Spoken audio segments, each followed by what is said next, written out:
Salut les amis, une petite vidéo aujourd'hui pour vous montrer un petit appendice qu'a la moto. Et ce petit appendice est sur la tige du sélecteur qui commence ici, qui se poursuit là, qui passe derrière là, pour retrouver le fameux shifter Triumph translogique qu'on va tout de suite essayer sur la route. Allez, à tout de suite.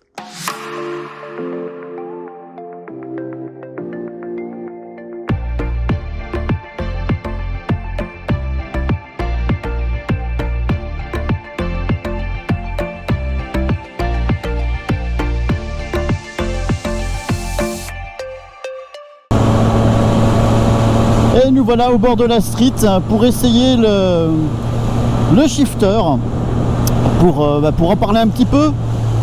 Alors pour certains vous allez strictement rien apprendre parce que vous connaissez, mais que peut-être que pour d'autres vous allez apprendre certaines choses, enfin j'espère, c'est un petit peu le but de cette vidéo. Savoir ce que c'est le shifter, à quoi ça sert, est-ce que c'est utile, pas utile, indispensable, pas indispensable. Donc pour commencer le shifter, alors, on va lever le truc tout de suite sur ce que ça n'est pas. Ça ne rend pas votre moto en boîte auto. Oui, je sais, c'est une belle rime que je viens de faire. Donc non, c'est toujours ça reste toujours une boîte manuelle, ça transforme rien du tout par rapport à ça.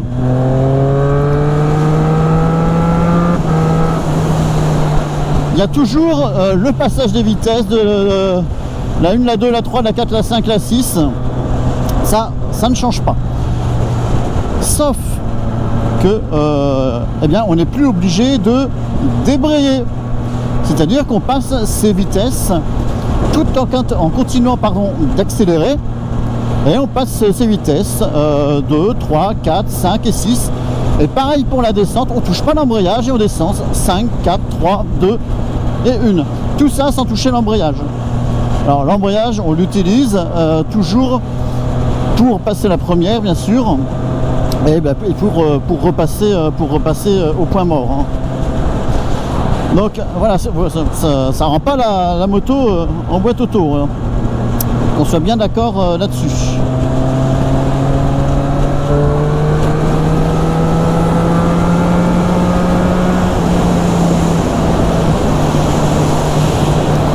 Alors si j'avais une chose à dire sur le shifter, alors notamment celui Triumph, le seul point désagréable, c'est son tarif. Hein.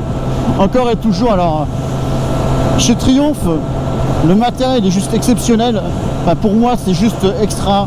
C'est beau, c'est bien fini. J'adore.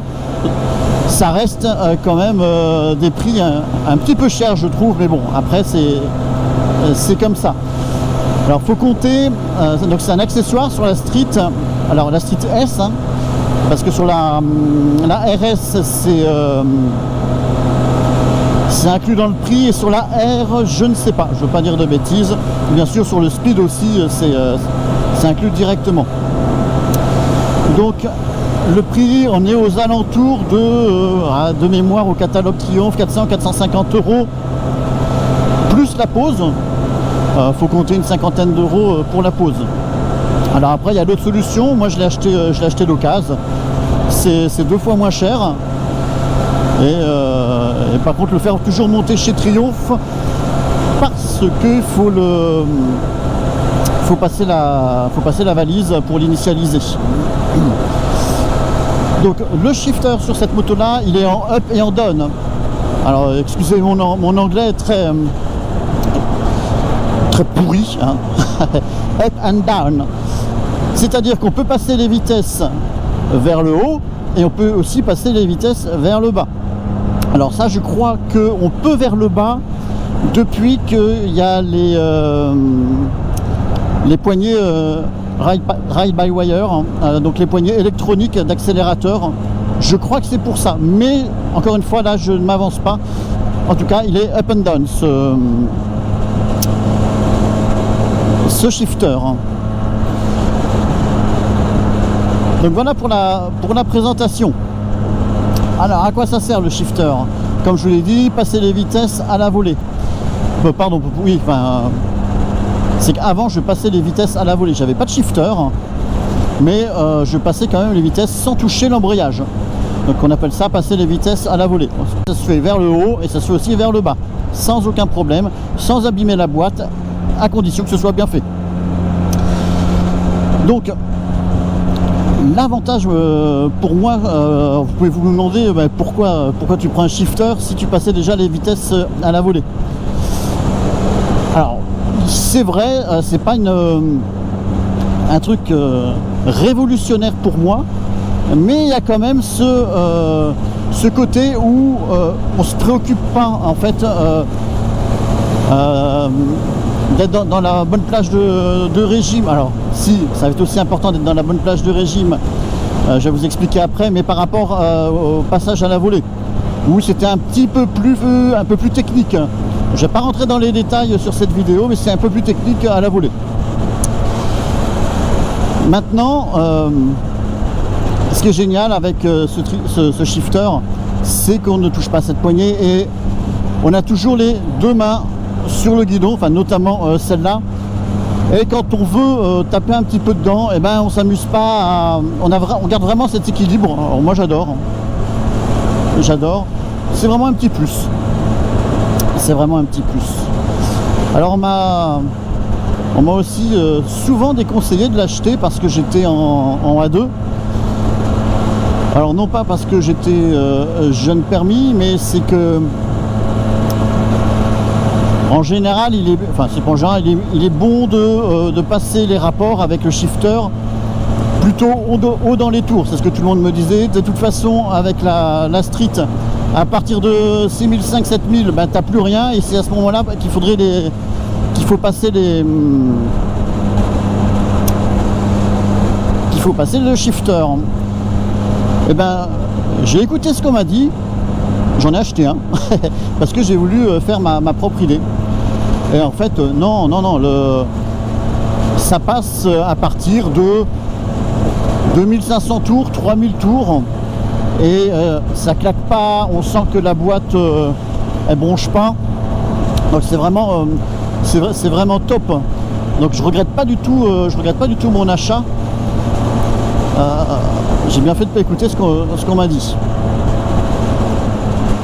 Alors pour monter les vitesses, pour passer les vitesses vers le haut, il est nécessaire d'être en phase d'accélération. Et en effet, plus on va être en forte charge au niveau de la main droite, plus ça monte de façon fluide, sans à-coups. Et on sent que la moto, ça ne dérange pas du tout. Par contre, en effet, même si je suis à 4000 tours en roulant, en cruisant tranquillement, si je le passe, on va sentir un petit peu plus un à-coup. Alors c'est léger, mais on sent quand même un petit à-coup. Mais c'est vraiment très très light. Donc il faut vraiment être en phase d'accélération. Pour descendre les rapports, alors là, on s'en fiche. Qu'on soit en phase d'accélération ou pas, ça change rien. Alors il y a une voiture devant, alors là je vais pas accélérer, il n'y a personne derrière, je lâche l'accélérateur et 6e, 5e, 4e, 3e, 2e, voilà. Par contre je peux pas les monter parce que j'accélère pas. Là je vais accélérer 2, 3, 4, 5 et 6. Salut à toi. Donc pour les descendre, on s'en fiche. On peut même, pour les descendre, on peut aussi être en phase d'accélération. Alors je vais descendre. Tac. 6e. Allez, on se fait plaisir. Il n'y a personne derrière. On peut descendre à 50 en 6e. C'est l'avantage du 3 cylindres. Là, je mets gaz et je descends 5, 4 et 3. Et voilà, sans problème. 4, 5 et 6. Donc pour descendre en phase d'accélération ou pas, ça passe sans problème. Comment ça fonctionne? Alors c'est pareil encore une fois, hop là, attention. Est-ce que tout va bien? Bon, ça a l'air. Comment ça fonctionne? Alors oui, comme je vous dis, je suis pas expert en mécanique, en moto, même en mécanique tout court, hein. Alors, d'après ce que j'ai compris, il y a une coupure au niveau de l'allumage qui permet de passer le rapport vers le haut ou vers le bas. Donc il y a une coupure électrique qui permet de monter ou baisser mon rapport. Si je dis des bêtises, surtout dites-le moi, parce que j'aimerais bien savoir. Et là, 4, 3, 2 et 1, sans problème. Tac. Et là on va voir, hop. Toujours personne derrière, nickel. Je suis en première à 4000 tours, j'accélère tout doucement. Deuxième, troisième, quatrième. Et là je suis à peine 4000 tours, hein. 5 et 6 et c'est fluide, pas de problème. Donc voilà comment fonctionne le shifter. Le shifter, je ne l'utilise pas en ville. Pourquoi? Parce que comme je vous l'ai dit, il faut être en charge au niveau de l'accélérateur. Et alors, peut-être que certains le font, mais en ville, moi, je ne bourrine pas, je reste tranquillou.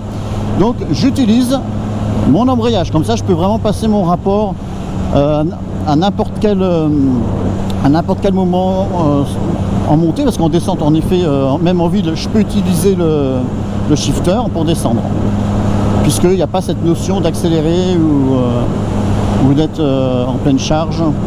Il n'y a pas ça. Ce que j'ai remarqué aussi avec le shifter, c'est que on perd du frein moteur, hein. Alors j'ai comparé les deux. On perd vraiment du frein moteur par rapport à l'embrayage quand on passe en je voulais dire en mode manuel. Non, parce qu'il y en a qui vont dire il n'y a pas de mode auto. Oui, c'est pas. Je veux dire quand on utilise l'embrayage. Je trouve que oui, il y a moins de frein moteur, et de toute façon on le sent, parce que quand on descend un rapport, on sent que la moto elle donne un petit coup de gaz. En fait, c'est comme quand on les passe encore une fois à la volée. Pareil, à la volée, on met un petit coup de gaz pour descendre le rapport. Sauf que là, la moto, elle fait automatiquement. Et le fait de mettre un petit coup de gaz, il y a moins de frein moteur. Me demandez pas pourquoi, machin, etc. J'en sais rien. Il y a moins de frein moteur. Donc ça, c'est aussi bon à savoir, hein.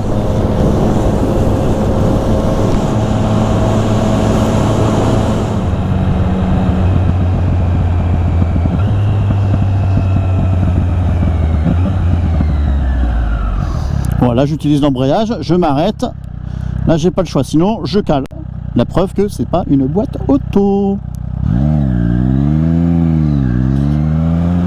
Hop, laisse-moi passer, merci.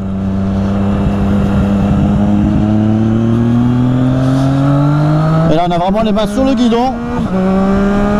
Et on passe les rapports, c'est génial.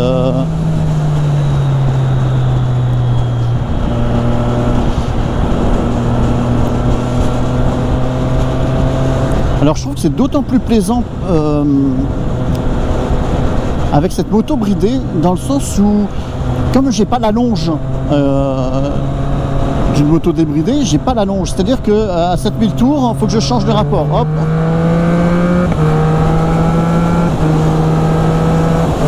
Hop là.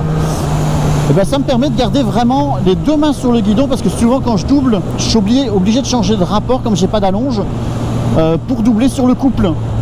Donc au final, moi je trouve ça même plutôt bien sur cette moto bridée. 4, 3. Ah ouais, alors ce qui est sympa aussi, c'est ça que je voulais vous dire. Salut à toi. C'est au rétrogradage. Alors même pour monter les vitesses, mais surtout au rétrogradage. Alors non, là je vais pas pouvoir vous montrer, parce que j'ai une Ferrari devant moi. Qu'est-ce que c'est comme voiture? C'est une microcar, hein. les microcars. Alors, je vais vous montrer qu'on peut baisser aussi les rapports, mais vraiment à une vitesse phénoménale.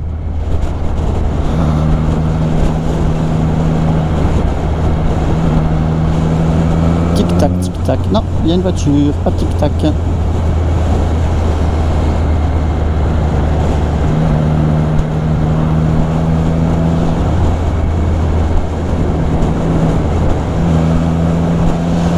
Tic-tac, tic-tac, tic-tac, tic-tac.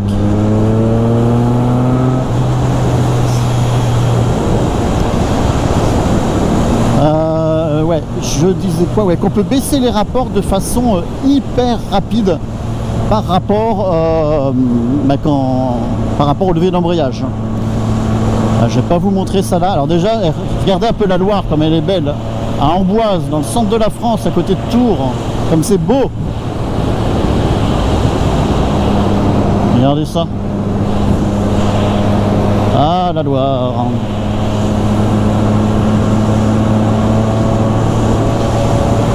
Allez, on se donne rendez-vous au prochain rond-point.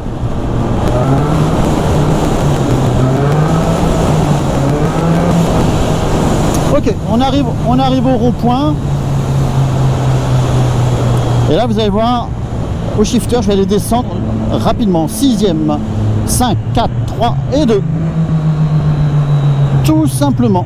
J'appuie, je relâche, j'appuie, je relâche, j'appuie, je relâche. Il n'y a pas plus simple. Bon, hop. Et pour les montées, pareil. Là, on est en 2, 3, 4, 5 et 6. C'est une... voilà. Il n'y a pas... ouais, c'est du gain de temps. Alors... ouais, vous allez me dire sur la route, le gain de temps, ouais, je suis d'accord avec vous, on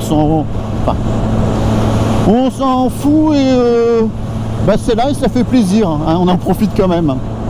Parce que c'est clair qu'on n'est pas sur piste. Sur piste, je peux carrément comprendre.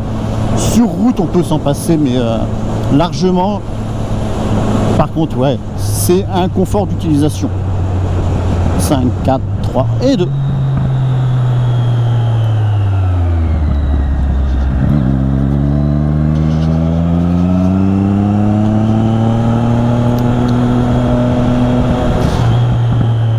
Pour conclure sur cette vidéo, vous aurez compris que je suis plutôt emballé par le shifter.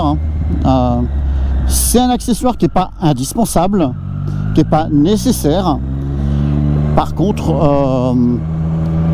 ça procure aussi de nouvelles sensations un peu plus... comment dire? Là en ville, ouais, voilà, je passe avec l'embrayage en ville, puisque j'ai pas envie de taper dedans pour pas énerver tout le monde. Donc ouais, des sensations différentes, rien de fou, mais c'est des nouvelles sensations qui sont sympas. Donc si vous pouvez si vous voulez vous faire plaisir, allez-y, hein, c'est vraiment top. Voilà la conclusion pour cette vidéo. Je vous souhaite une excellente journée, soirée, matinée, nuit. Je ne sais pas quand est-ce que vous regarderez cette vidéo. Et puis n'hésitez pas, si vous avez des commentaires, laissez-en. Si vous avez des questions, n'hésitez pas. J'essaierai d'y répondre au mieux. Et puis on se retrouve dans une nouvelle vidéo. Je ne sais pas sur quel sujet, mais on trouvera. En tout cas, bonne soirée les amis, ciao, roulez prudemment.